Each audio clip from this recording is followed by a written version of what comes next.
This might be the street competitor to the Kawasaki Teryx. Segway Powersports just released the 4-seater performance UTV in the Italia, the Segway Supvervillain XX20T4. It actually dragged a lot of attention there. I was supposed to be there, but unfortunately the Europeans refused my visa. But since I've been driving the 2-seaters one for almost a year, and I'm currently building my race UTV based on that. So let me explain why this might be one of the kind and also the evolution to the UTV industry. It's actually all about the powertrain.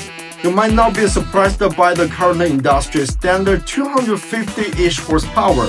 But trust me, it's a game changer. If you ever tried the UTV before, even just for one day, you will know the biggest headache will be replacing the belt and the clutch a couple times a day in the desert. Cause most of those UTVs in the market has the CVT transmission and also the belt drive. Imagine you are having fun with friends and families in the middle of the desert, and all of a sudden, you will need to pull over and take off the tools to replace the belt and the clutch. That for sure is a disappointment. So instead, the Segway chose the automatic transmission, which means you will never be able to have any problems like that anymore.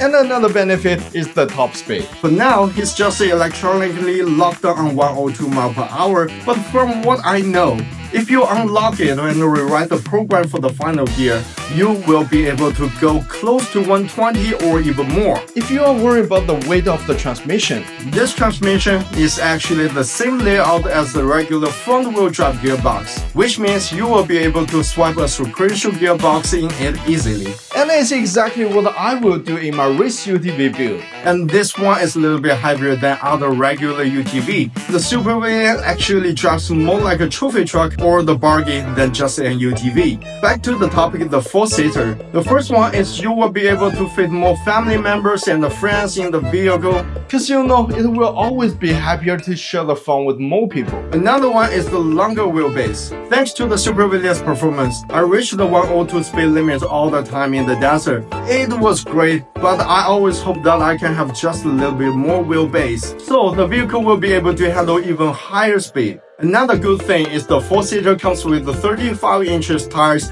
instead of the original 32s. So even you have already bought one or plan to buy a 2-seater with the 32s, now you have the options to just swipe out to a 35 setup. Anyways, I think this might be the perfect UTV for mainly two types of use. One is for those people who's planning to take more family members and friends to explore the nature, having fun without worrying about fixing the vehicle in the wild. And this is also good for those business owners who's buying UTVs to rent out like those in the mob. And another one is for the desert racing. I can see a lot of potentials in it, but it just needs more time since the XX20T is only out for a year. So tell me, how do you guys think about this UTV? Leave a comment below.